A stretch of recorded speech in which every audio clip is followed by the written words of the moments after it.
Good evening, everyone. Welcome to the Career Podcast. With us, we have a very special guest, Ayush.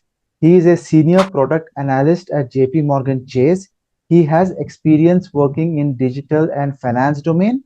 He is currently based out of Philadelphia, and he has a background in computer science and a master in analytics degree from Georgia Tech. So before we get to the guest speaker, we know each other for almost 2 years, where we were part of a community 2 years back, and I have seen Ayush's journey specifically in the how he has leveraged the LinkedIn tool and step by step, and it has helped in his career a lot. So that's why today I invited Ayush to come and share his experience to the community about his career journey, about himself, and some tips that he can share with all of you that is there. So thanks a lot, Ayush. And we can start by giving a quick introduction about yourself and your career journey, how it has been so far. Yeah, firstly, just thank you so much, Arshad, for having me here. We've been connected for quite some time, and even this was in the pipeline for quite some time. So really glad to be here. Thank you so much for giving me this opportunity to share my insights. Yeah, talking about myself, I'm Ayush. I'm from Mumbai. As Arshad told, I did my bachelor's in computer science from Mumbai. Then I did a few internships. I was interested in data analytics, so I came to the US to do my master's in analytics from Georgia Tech. And then I moved to Philadelphia to work at Chase.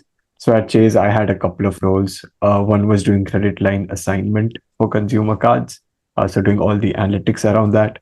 And then I moved into a more product analytics digital space where I'm helping like product managers for web and mobile app of Chase to do more analytics and more experimentation. So yeah, that's about me. Amazing. And as I was mentioning you, just how can you talk about your journey in LinkedIn specifically? How did you start your journey on LinkedIn? Did you get any mentorship or someone told you to get into LinkedIn?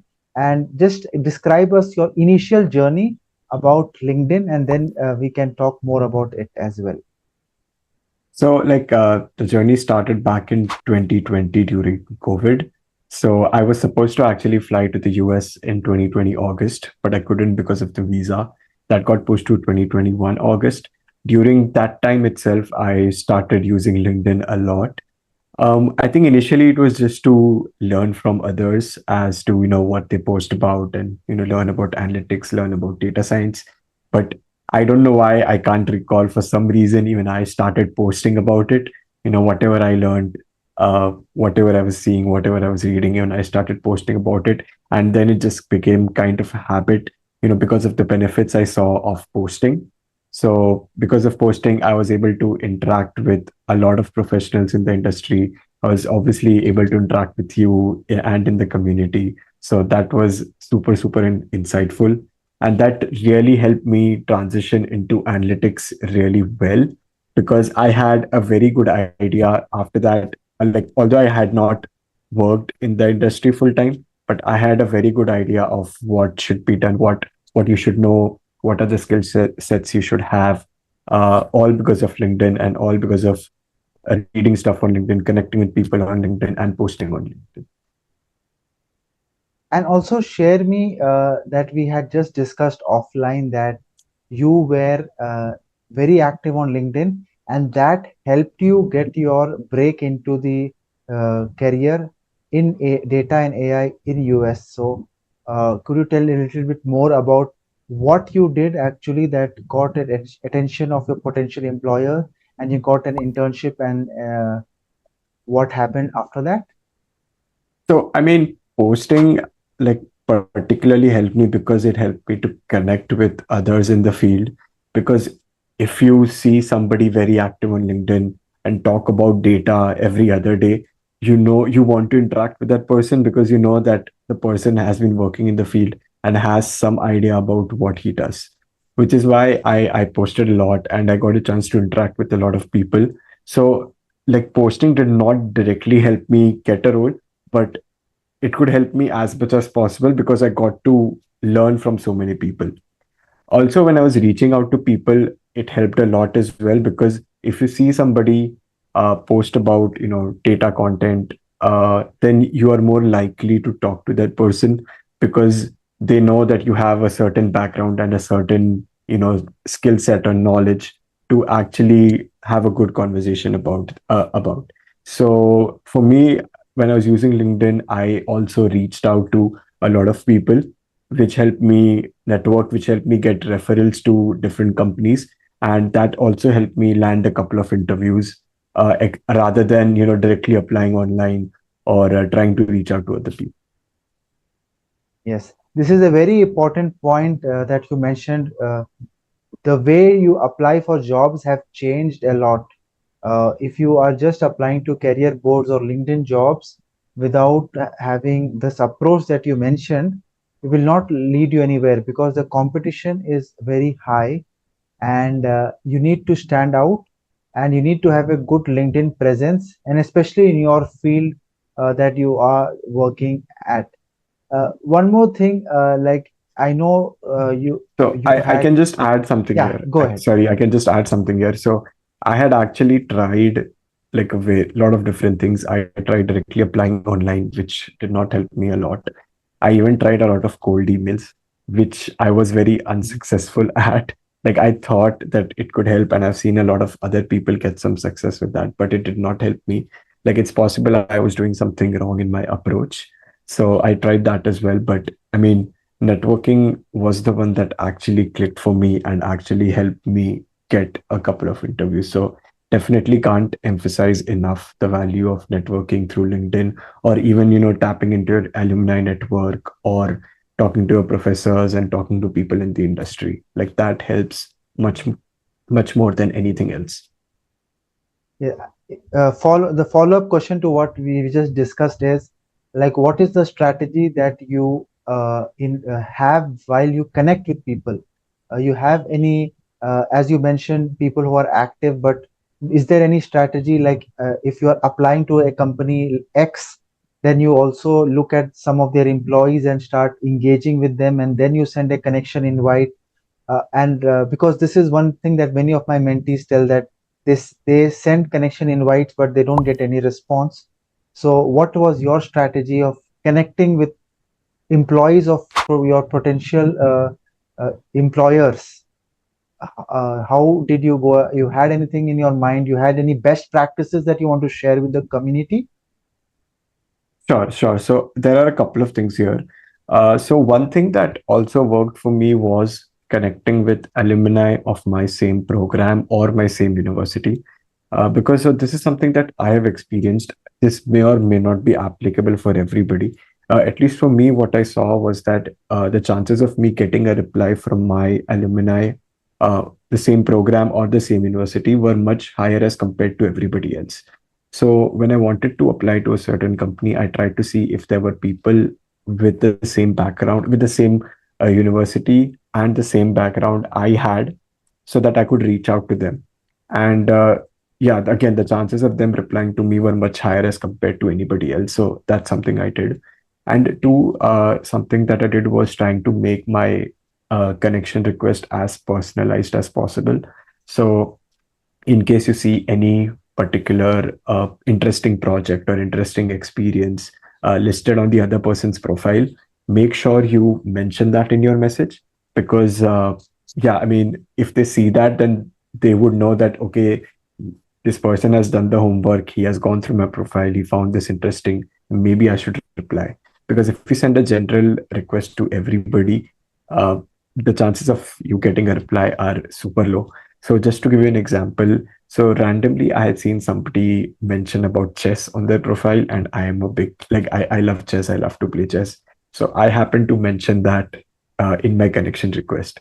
So although that person did not reply, but that person checked my profile, which means that that was a win for me, because they at least didn't ignore it completely. They checked my profile and then decided not to engage. So I at Mhm. least got that initial check of, okay, this person did see it, but ignored it later, which is okay rather than just me opening a message and just closing it and forgetting about it. Now, on that point, very I wanted to hear for you. Personalized connection request is very, Yeah. very important. I receive every day 50 plus connection requests just without any note. And personally, I don't even look at this, even if he is senior, whatever it is, because for me, that is. I don't know why is he connecting with me. And this is one thing that I is a very important thing that you have, you know, the secret that you need to put a personalized note. And this is how I right now I approach that whoever put a personalized note, if I don't know them personally, then only I will read it, or else I will just ignore it. And just wanted to know, how did you personally learn all these tips and techniques about LinkedIn? Did you get any Oh, it professional was help, or it was no, no, just it was using LinkedIn, right? Like people post about this as well all the time, how to use LinkedIn well, how to send requests, how to get connections. So definitely like highly recommend using LinkedIn for that as well. Like you try to follow people who post about this, and there is a ton of content even on LinkedIn, even on YouTube. So it just depends on if you want to learn about this. If you do, then there is ton of content for you to read through and get better at this. And now coming to there is a lot of complaints recently about LinkedIn's algorithm. Like you were talking about personalized invites. Now we cannot, in the free account, we only can do 5 personalized invites a month. And there are a lot of limitations that it has made for the free LinkedIn, and also the algorithm, the reach of your posts have really reduced. And personally, and maybe you can also echo, the one that used to be there 1 year back, I'm getting less than 20% impressions and engagement, even though my numbers have increased significantly, the followers. So is this that you are also facing, and how, what about LinkedIn, about the algorithm, about the pricing, about the reduction of features in the free account? Like so I was posting a few months back as well. It kind of teed off in the last couple of months. Like, I mean, I personally do not care much about the engagement. For me, it was just a way to share, whatever I had learned. So I think like if you are consistent enough, it in the long run this won't matter. Like the LinkedIn reach and whatever algorithm, it won't matter. You will see the results. So personally I would just say that it does not matter. Like just focus on being consistent, and ensuring that whatever frequency of posts that you decide, for example, you decide you want to do 2 a week, 3 a week, 4 a week, you just stay true to that. The rest of the things would follow automatically. One thing I wanted to ask, more than what you mentioned, posting is one thing that is very important, consistency. But for people who are getting started, even following some of the thought leaders and commenting on their Yeah. posts is a good way to get started, because if you good Yep. give insightful comments, not only your profile will have more views, but also there is a chances of you to get connected to that person, and it will help in your journey. So did you do something like that as well? Oh yeah, definitely. That's how you are able to get in touch with those people, because as you mentioned, right, they would be getting hundreds, 200s of connection requests every day. So how do you stand out, right? Like you can constantly engage with their posts by adding some value, like not just talking about like what a great post and all of those comments, but actually trying to give value and adding opposing views or for views or adding more content on whatever they have written. So that would actually help, because so if you post every day and you see that Ayush is commenting on your post every day, so then you would be more likely to engage with him when he reaches out to you via a message or a connection request. So definitely, like always, like any person you want to get in touch with who's a content creator, the big tip would be to engage with their posts every time. And then once you do that for, I think 2 weeks or 3 weeks, then reach out to them with a message. Like nine out of 10 times they would reply. Like if they miss your message, then they won't. But if they see it, most of the times they would reply to you. Yes. And that is how initially when I also started being active on LinkedIn around 3 years back, and we were very there were people who were posting on data and AI, like that. If you know Tom, and we will talk more about it. And he was posting, we were posting, I was commenting on his post. Then he also was commenting, and then later on he only introduced me to because he was seeing I was very active on LinkedIn and I was commenting on his post.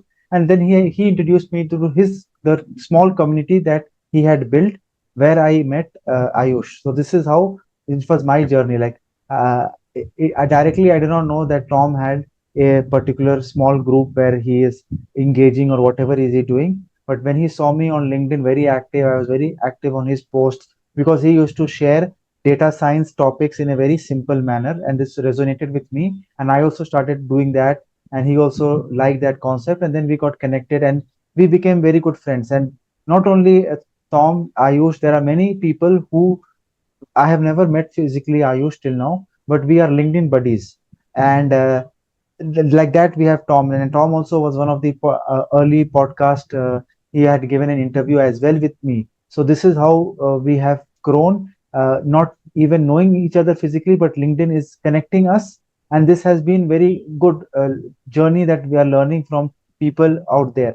And what are your thoughts on this? How were you also approached like this, and how did you get introduced with Tom and became part of his community?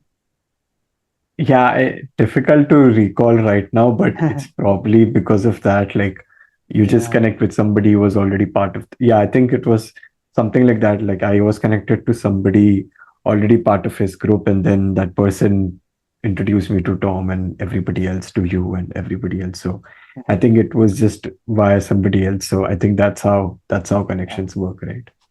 This is like because you were also active on LinkedIn, so someone Yeah. recommended. And one more thing is that if you are very regular on LinkedIn, and if you are posting content in data and AI, and there are support groups. Like if you like what Ayush is writing, if Ayush likes what I am writing, then he can give a meaningful comment, and that also helps in engagement. So we call it like also a LinkedIn support group. Uh, for AI and data related topic which people are giving value, and this also helps bridging the gap more, and that is there. So now moving away from LinkedIn, I know we just wanted to discuss, because right now you're working as a data analyst, and we all know how important that is. But now we also everyone is hearing about artificial intelligence. And before I ask you uh, the question related to artificial intelligence and LinkedIn, I want to ask you, what are your thoughts about artificial intelligence affecting the overall job market? uh, and it can be anything. It can be creation of new jobs or reduction of monotonous jobs that are there. So I think it is not it will, it is making us more efficient in what we do. So I am not really concerned about AI replacing humans. I think it's making us much more efficient in what we do. Because one of the use cases which I use it for almost every other day is just simple syntax, right? Like I don't need to go on Google or for that matter, Stack Overflow to see to search for a particular syntax. I just open ChatGPT nowadays and I just search for any syntax or any kind of code snippet that I may have forgotten. And then it will just give me the output. It'll give me 100 ways of the Hmm. output. It'll give me the most efficient way to write that particular piece of code. So that is one of my most frequent use cases right now. Uh, so definitely, like coming back to your question, it is making us more efficient, and I am sure that we would be able to do our jobs much faster, uh, and in a much better way. So definitely, like there's a big plus there. Also, like with I think these Gen AI tools, there is still a little bit of trust factor that could be missing. Like I'm not 100% sure, but I think it could be missing because if you have a data set with billions of rows and hundreds of constraints, then it would be difficult to trust the result of the Gen AI as compared to a real person. Because if the Gen AI gives you the output as something that's against your beliefs, uh, then you would be definitely, there'll be a big question on the reliability. And then a human would eventually have to go in and see if it actually makes sense or not. So in the end, I think uh, it will make us much better and faster at what we do.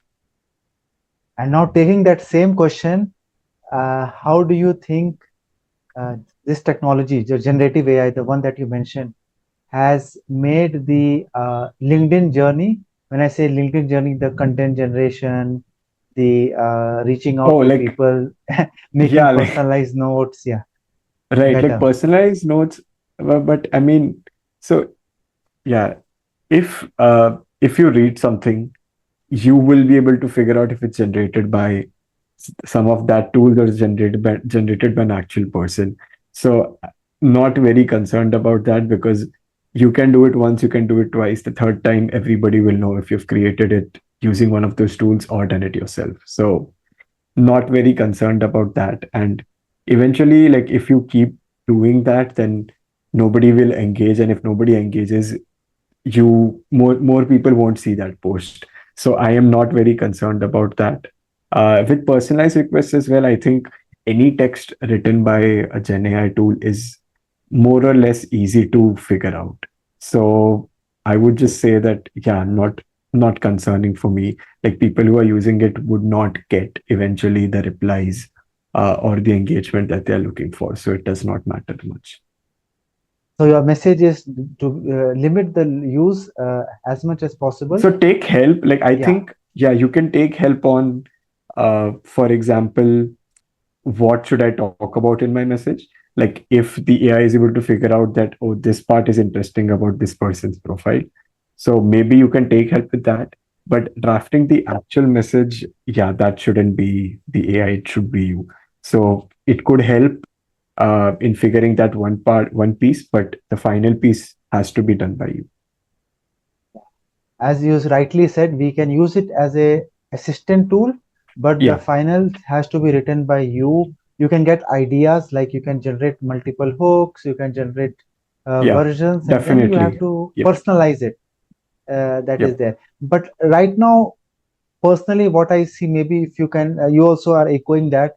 A lot of creators have come up and they are just dumping AI generated text, and which is flooding the LinkedIn. This is what I am seeing lately, and if you are genuine, if you are true to what you are writing, like my thing is, I try to share as much as possible AI and data related information in my posts, and some of them is related to also opportunities as well.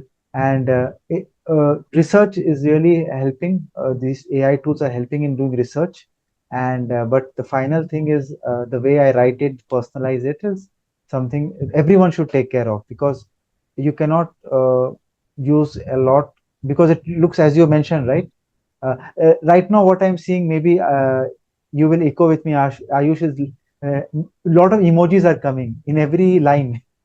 That is a sure shot AI generated. We come to know if there is more than three emojis in a post, it is AI generated, because or efficiently, like you will not. Before that, I don't think LinkedIn had so many emojis. People used to put maximum two or three. That's, yeah.